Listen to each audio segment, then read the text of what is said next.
আসসালামু আলাইকুম। সকলে কেমন আছেন? আশা করছি সকলেই ভালো আছেন। তো এখন গরমের সিজন, তো মাঝে, মাঝে বৃষ্টি হচ্ছে। সন্ধ্যাবেলায় চায়ের সঙ্গে আড্ডা দিচ্ছেন আর এরকম একটা স্ন্যাক্স থাকবে না, এটা তো ইম্পসিবল। তো অবশ্যই এরকম একটা স্ন্যাক্স বানিয়ে পরিবারের সকলের মন জয় করে নিন।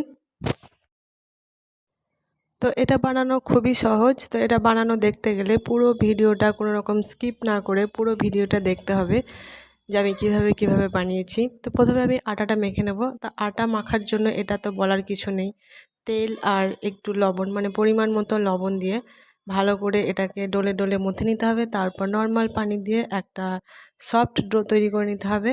আর যেটা ঢেকে রেখে দিতে হবে যাতে এটা ভালোভাবে সেট হয়ে যায়, এটা আরও বেশি সফট হয়ে যায়। ততক্ষণে আলুর পুরটা রেডি করে নিতে হবে।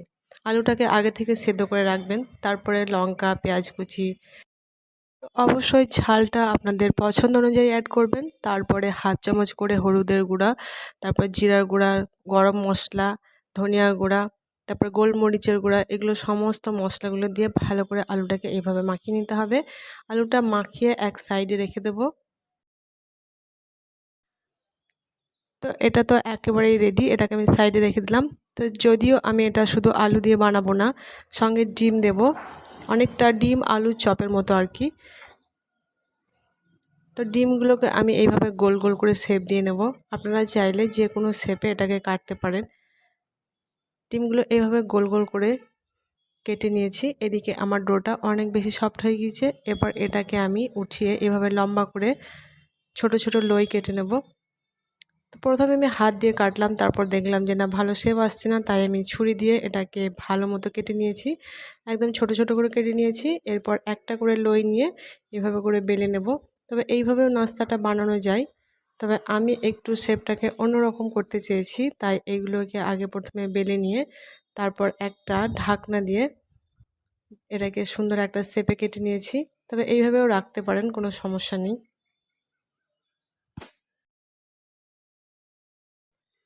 তো এরকম একটা ঢাকনা নিয়েছি, এরকম আমি অনেকটা শেপ দিয়েছি। এটা আমি করেছি একেবারে দেখতে ভালো লাগার জন্য, এটা কিন্তু অপশনাল, আপনারা না চাইলে নাও করতে পারেন।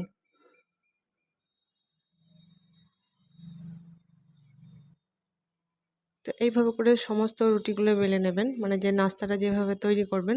এরপর এক চামচ আলু নিয়ে আমি একদম মাঝখানে দিয়ে দিয়েছি। এরপর ওপর থেকে ডিমটা বসিয়ে দিলাম।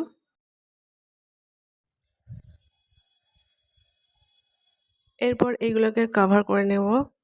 তো এই একইভাবে সবগুলো রুটি এইভাবে করে বেলে নিয়ে আবারও এইভাবে ডিজাইন করে কেটে নিয়েছি।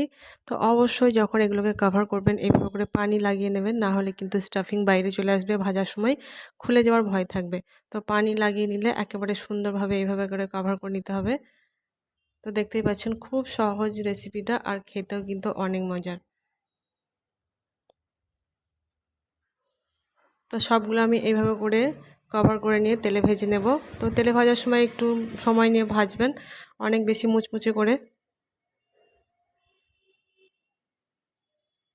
তো আজকের রেসিপি কেমন লেগেছে অবশ্যই কমেন্টে জানাবেন, আর যদি ভালো লাগে প্লিজ একটা লাইক দিয়ে চ্যানেলটিকে সাবস্ক্রাইব করে নেবেন।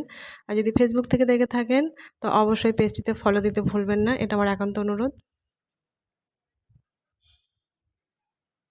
তো সবগুলো এইভাবে করে ভেজে নিয়ে আপনি চায়ের সঙ্গে পরিবেশন করতে পারেন, সকলে কিন্তু অনেক বেশি খুশি হয়ে যাবে। তো আমি এটা কেটে দেখাচ্ছি। তো এই ছিল আমার আজকের ভিডিও। আশা করছি আজকের ভিডিও অনেক ভালো লেগেছে। আবারও দেখা হবে নতুন কোনো ভিডিওর সঙ্গে। ততক্ষণে সকলে ভালো থাকবেন, সুস্থ থাকবেন। আল্লাহ হাফিজ।